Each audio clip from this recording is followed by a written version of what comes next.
What I Saw, Part 2. I went to the shack at around 9, so it would have been about 10:30 p.m. I was lying under my bedding, when a white flash almost blinded me. I looked out the window, and Dusky Bridge was on fire. See, I feel like that was maybe set on fire to stop people coming across. There was still some thunder, but I went right away to check it out. That's when I ran into Nick. You certainly saw quite a lot, didn't you? So, what happened to the bridge after it caught on fire?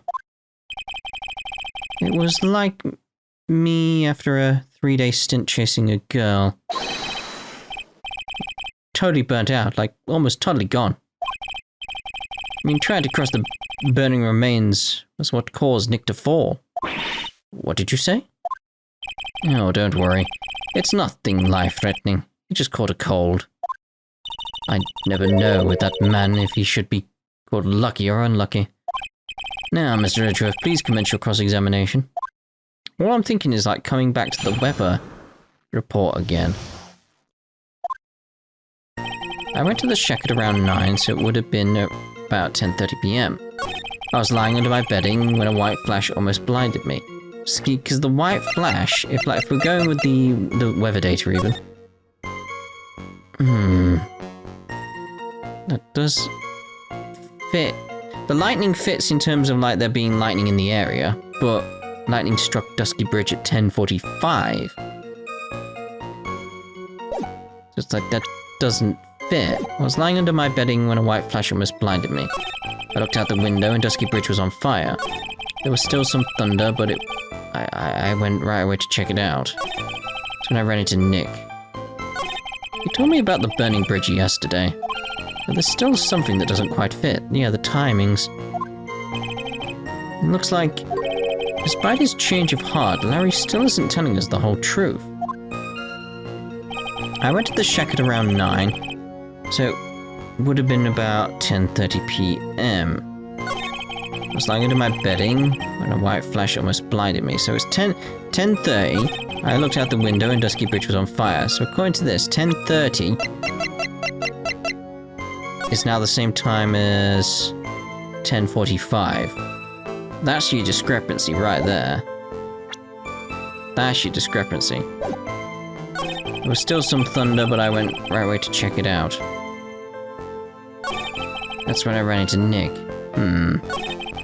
Told me about the burning bridge yesterday, but looks like despite blah blah blah. Okay, I went to the shack at around 9, so it would have been about 10:30 p.m. I was lying under my bedding when a white flash almost blinded me. I looked out the window and Dusky Bridge was on fire. It's gotta be at this point we present that, surely, and point out like it's 10:45 is when it was hit, but you're saying 10:30, so that's 15 minutes. That doesn't make sense. Objection! That statement contradicts the oh, alright. It does? How do you mean? Give me your Huh. Okay. Looked out the window and Dusky Bridge was on fire. Alright, let's go back through it and start pressing on everything then. Because I thought I was on the right tracks then. Hold it! What did you do out there in the cold for an hour and a half? Well, if you really must know. I was busy being excited, I guess. Excited? Dared I even ask? I set the meeting time as 10 p.m., right? But I couldn't wait. I thought she might come early too. Well, it appears she didn't come at all in the end. Because they never arranged to meet in the first place, did they? Shut up! Don't go picking my fond memories apart. Anyway, I was getting a little worried. I thought maybe Iris had lost her way. So every 20 minutes or so I went out to the bridge. But I didn't see anything particularly suspicious. I didn't have anything else to do, so I went back to the shack to wait for her. I was lying under my bedding when a white flash almost blinded me. This light was, of course, lightning. Like, kapow! Like a snap from Naomi, honestly. A big bada boom. Wait. Or a little like that. Wait. That's more like a punch from Miranda. Witness, did you actually see the lightning hit the bridge? Well, I was a bit startled by the flash of light, so... I looked out the window and Dusky Bridge was on fire. Seeing that, what did you do? What do you think? I was burning up as well. And the fire in my heart. And that's why you went to take a look at the bridge. Well, to be honest, it was freezing cold, so at first I thought, forget it, I'm not leaving my covers. But it had pretty much stopped snowing. So I don't know, I changed my mind. Not sure I care for the forget it attitude you had at first, Witness. There was still some thunder, but I went right away to check it out. Said right away, but exactly how long after the strike was that? Lightning fell and then the bridge caught on fire. Maybe around 5 minutes? I mean, I suddenly thought, gotta go check this out. How far is this small shack you were in from the bridge? Hold on. That pretty much stopped snowing. It's about a 5-minute walk? And how did Dusky Bridge look when you got there? Like I'd recovered a piece of my childhood. I mean, not even the bonfires kids make during school camping trips can compare. Should I press him for a little more info? Yeah, why didn't you call anyone? Larry, let me ask you one thing. I mean, the phone was right there. What is it, Edgy? What's with the serious face? Why didn't you call anyone? Huh? What do you mean? Normally, when faced with a towering inferno, one would try and tell someone. There is a public phone right by Dusky Bridge, correct? Well, of course I thought of doing that. So then, let's hear why you didn't. Huh? Yeah, okay. A reason. My reason. It isn't that I didn't try to tell anyone, I just didn't have time, okay? Arrived at the bridge and Nick showed up in less than a minute later. Okay, so now we've got like a time frame. So, if we're thinking like, so lightning's meant to have struck at 10:45.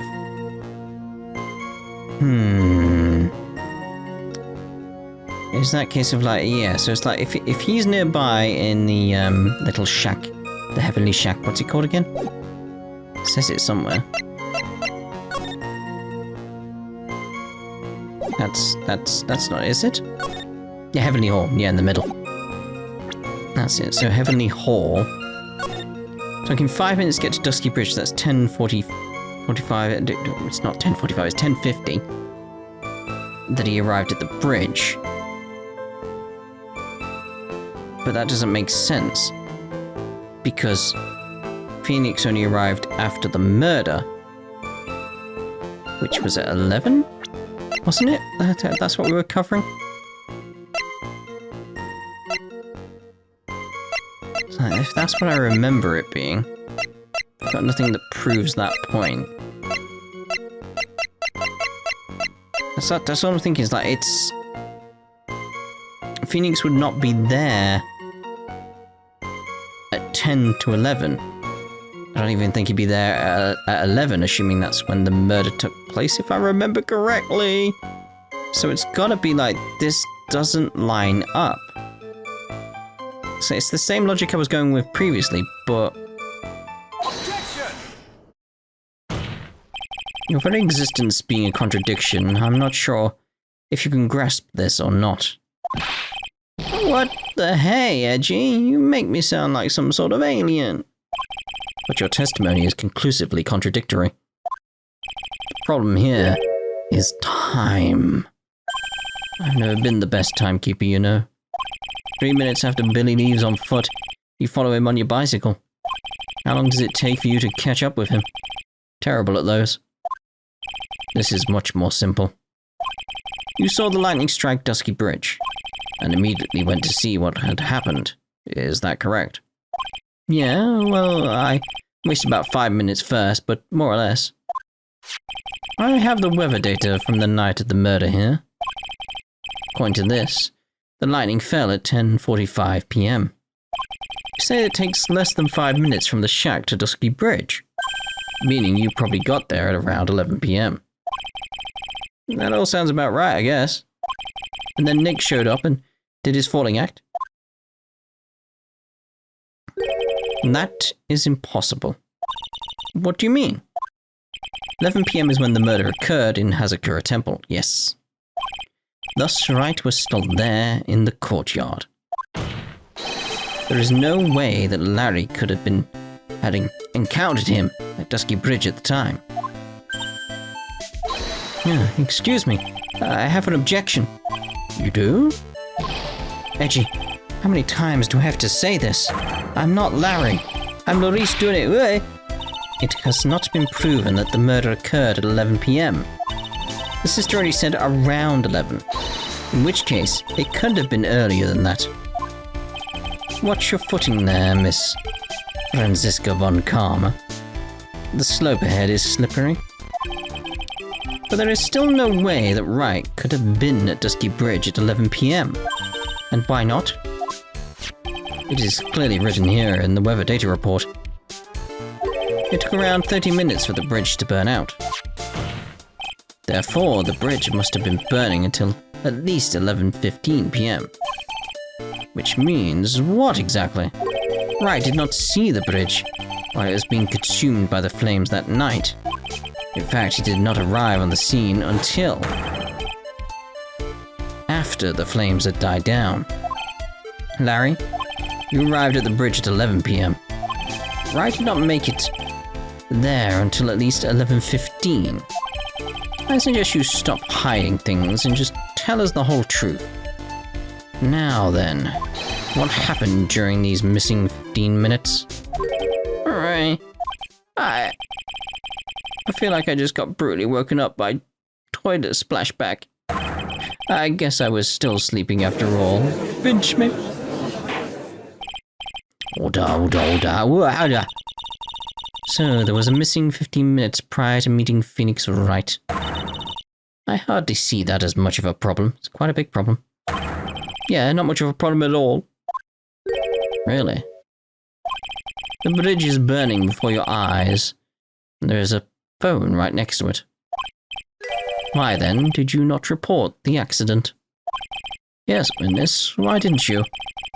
Were you there simply to watch the bridge burn? And therein lies the problem. For even after the bridge had burnt out, he was still there. Staring into space, this witness didn't even attempt to fulfill his civic duty. That's what it sounds like. Ah, but this is Larry we are talking about. And even he is incapable of being stupid. Which means there has to be a reason for his inaction. Edgy, I think it's about time I got serious with you, dude. Just as I thought.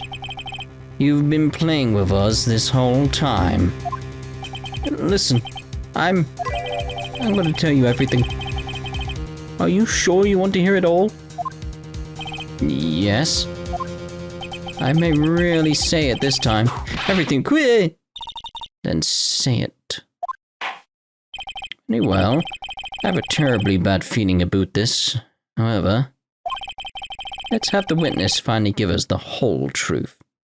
Now, for this 15-minute gap, what were you doing, witness?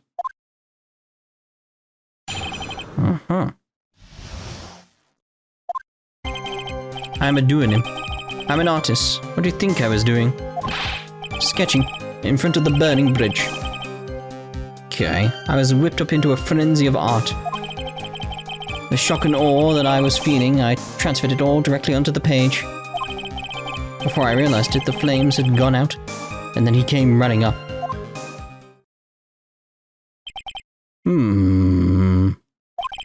Suppose artists can be strange folk.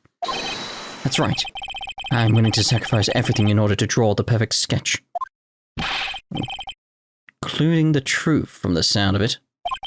Mr. Edgeworth, has this removed the last of your doubts? Not at all, Your Honor.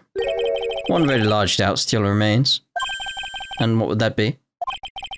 This is a surprisingly believable story, especially considering the source.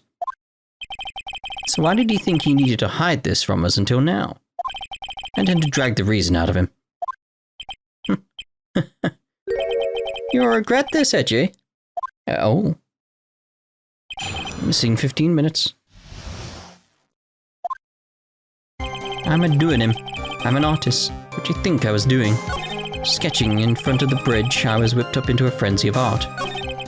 The shock and awe that I was feeling, I transferred it all directly onto Paige. Before I realized it, the flames had gone out, and then he came running up.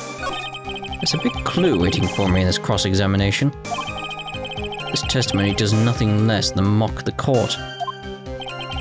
I am sure that there is a vital kernel of truth hidden in it somewhere. Let's press him. I'm doing him, I'm an artist, what do you think I was doing? Tell us, Larry. My name is Laurice, get it right. Mistakes like that are what keep you from being popular with the ladies like I am. Just who exactly are you? I'm Laurice Duanim, apprentice extraordinaire. That's what he calls himself in any case. In any case? I don't know if he says that in every case, you know. Then you are an artiste. Of course, I'm an artiste, the real thing. Yet again, that's what he calls himself. Names mean nothing. There is only one issue I care to discuss. What were you doing? That's a very big issue indeed. Sketching. In front of the bridge, my eyes whipped up into a frenzy of art. The shock and awe that I was feeling, I transferred it all directly onto the page. Where I realized it, the flames had gone out and he came running up. This big clue waiting for me. He's like,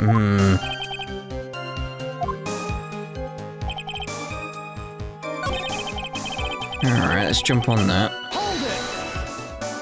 Sketching. The burning bridge. The burning bridge and everything that came with it. What came with it? You want to hear this from my lips, do you, Edgy?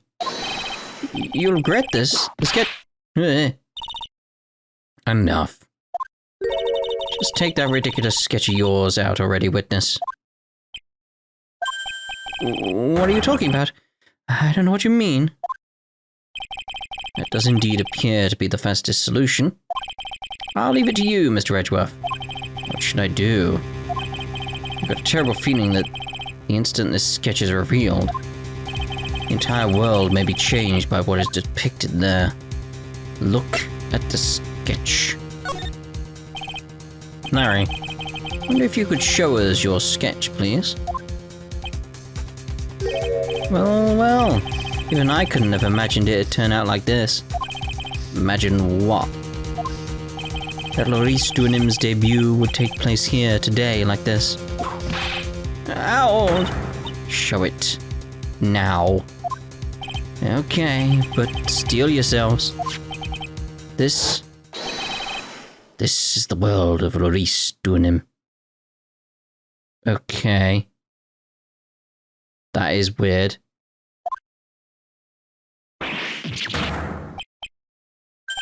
Ah. Well...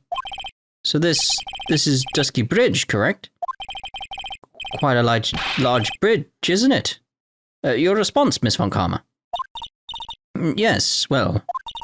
There's a better drawing than I expected. Isn't it? Isn't it? I struggled to reproduce those flames, I really did. Yes, I'm sure you did. This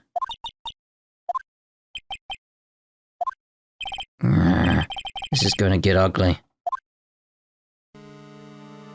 No one has the courage to bring it up, it seems. This mysterious flying object. Larry? What? The burning bridge is fine. But what is that unfortunate-looking figure? Ah, you spotted that? I thought you might. However much I might want to ignore it, I can't. It's Iris, of course. Iris! It's not, is it? It's Dahlia. I wish she'd take better care of herself. We have to plan for our future, you know. me would have been... what would have happened to her if she had injured herself flying like that? Larry, please, answer this next question honestly. Are you insane? Okay. Are you really claiming to have seen this?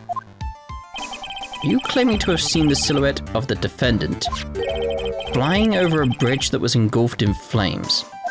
Yep, and that's what I saw. That's why I drew it. I'm an artist. A real artist. Are you high? The girl, she's really high up in this picture.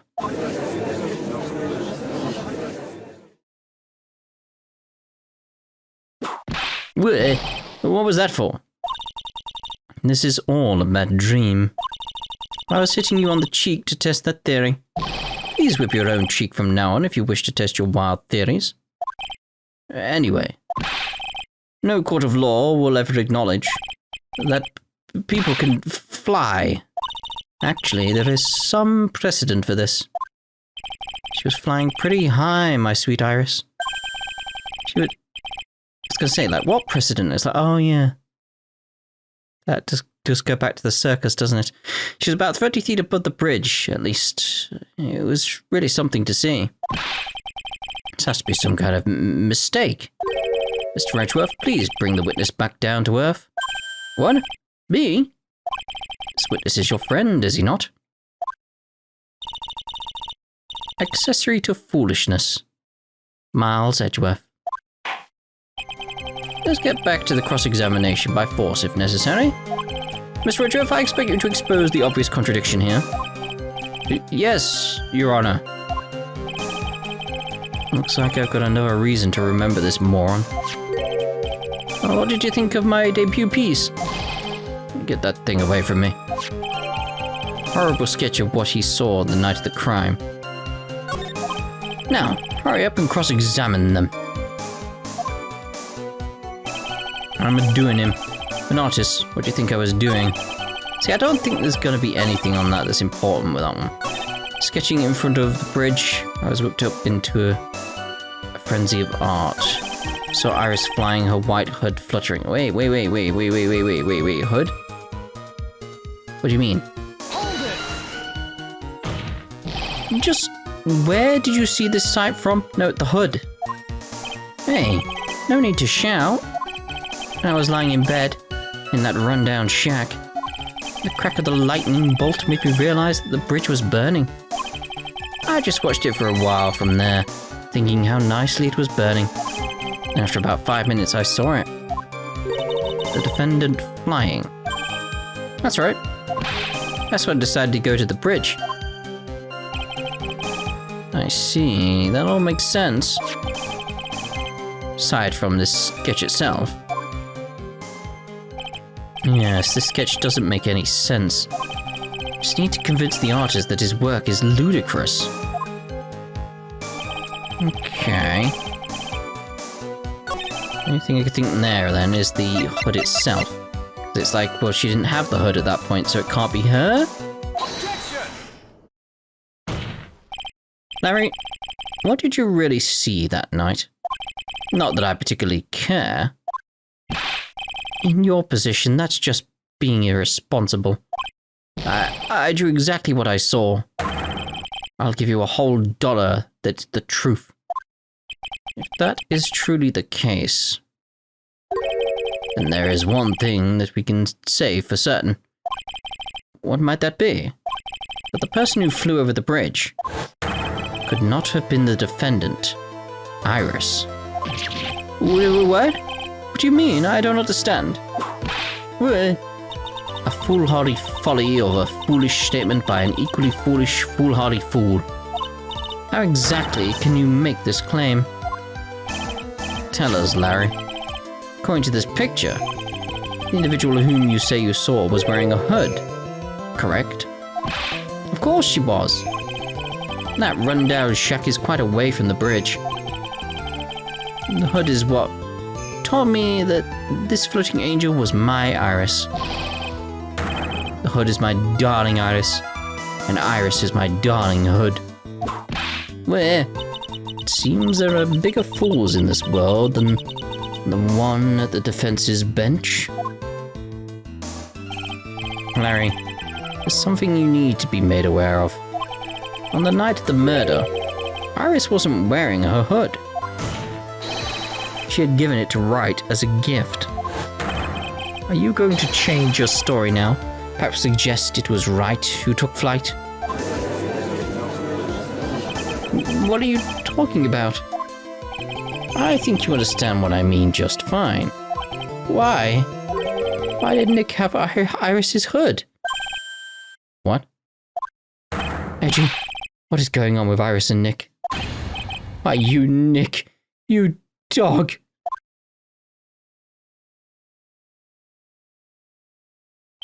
I do believe that this unbelievably mysterious sketch is destined to disappear, discredited and discarded straight into the garbage.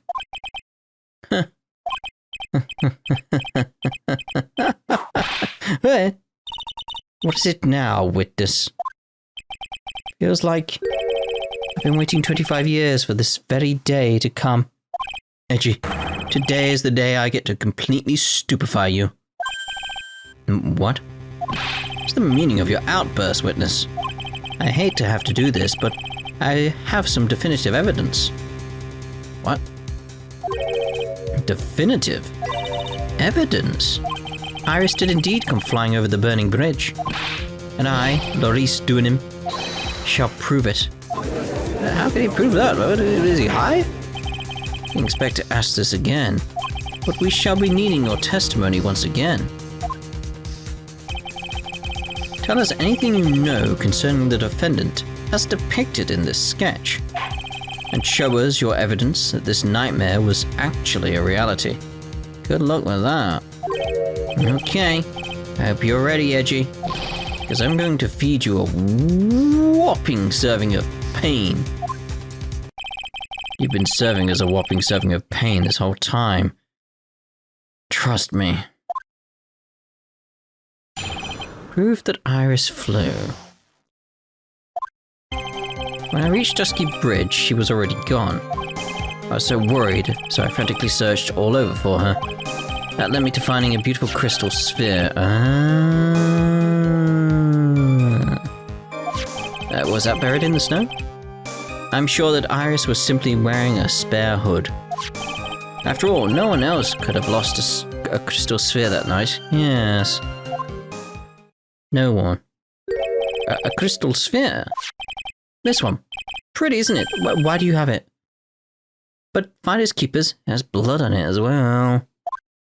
That sphere, where did you find it? Let me see, around here somewhere? Looks about right. And it was half buried in the snow. It pretty much stopped snowing by then. There was still some falling as I walked to the bridge. Court accepts this crystal sphere. That's mine, okay? I want it back afterwards. Something on it. Oh my, it's blood. Tastes like blood anyway. What? Blood? Crystal sphere added to the court record. You ready, Edgy? Tomorrow morning, you'll be calling me Master Larry. Yeah, I like the sound of that.